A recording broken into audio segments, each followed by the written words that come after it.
তাহসিন, তুমি তো একজন অপ্রতিবন্ধী শিক্ষার্থী এবং ডিইউ পিডিএফের একজন কার্যকরী সদস্য।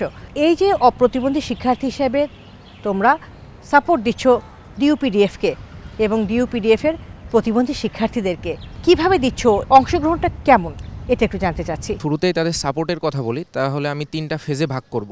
এক হলো প্রি অ্যাডমিশন পিরিয়ড, 2 হলো আপনার ডিউরিং অ্যাডমিশন পিরিয়ড এবং আফটার অ্যাডমিশন পিরিয়ড। তো আমরা সাধারণত সাপোর্ট দিয়ে থাকি ডিউরিং অ্যাডমিশন পিরিয়ডে এবং আফটার অ্যাডমিশন পিরিয়ডে।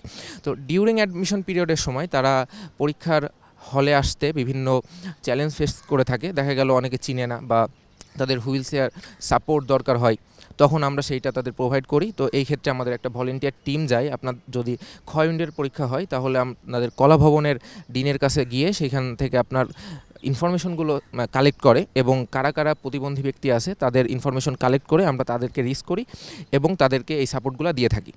এবং আমরা যদি আফটার অ্যাডমিশন পিরিয়ডে যাই তাহলে আমাদের ডিইউ পিডিএফের কয়েকটা মেইন উইং আছে। আমরা উইংয়ের মাধ্যমে আমরা সাপোর্টগুলো দিই।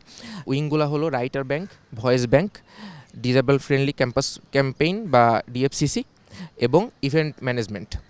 তো এখানে শুরুতে আমি যদি ভলেন্টিয়ার টিমের কথা বলি তাহলে তাদের হলগুলো থেকে বা তাদের যে সাপোর্টগুলো দরকার হয়, হল থেকে রেজিস্টার বিল্ডিংয়ে আসা বা মানে এক জায়গা থেকে আরেক জায়গায় মুভ করা, সেখানে ভলেন্টিয়ার প্রোভাইড করি আমরা এবং সেখানে ভলেন্টিয়াররা গিয়ে তাদের হেল্প করে। এবার যদি আমি 4টা উইংয়ের সাপোর্টের কথা বলি, সেই ক্ষেত্রে হলো আপনার রাইটার ব্যাংকের কাজ হলো আপনার যারা দেখতে পায় না বা ভিজুয়াল ইম্পেয়ার্ড পারসন যারা আছে তাদের শ্রুতি লেখক হিসেবে, স্ক্রাইব হিসেবে তাদের পরীক্ষা দিয়ে দেওয়া। যেহেতু তারা লিখতে পারে না সেহেতু তাদের লিখে দেওয়া পরীক্ষায়, তাদের কথা শুনে তারা যেভাবে বলছে সেই ক্ষেত্রে তারা সেই সুযোগটা পায়। এবং এই ক্ষেত্রে টিচারদের মাধ্যমে তারা এক্সট্রা দেখা গেল 15 মিনিট বা 20 মিনিট সময় পেয়ে থাকে। এবং আমরা যদি ভয়েস ব্যাংকের কথায় আসি তাহলে এখানে আমাদের প্রায় 300+ রেকর্ডিং বুকস আছে, যেটা শুনে তারা এই বইগুলো পড়তে পারে বা শুনতে পারে।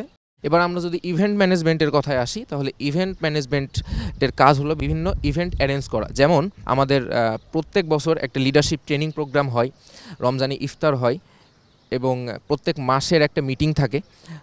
তাদের কি প্রবলেমগুলো হচ্ছে বা তাদের নতুন নতুন কোনো সমস্যা আসতেছে কিনা এগুলো সলভ করা, তো এগুলো আমরা করে থাকি।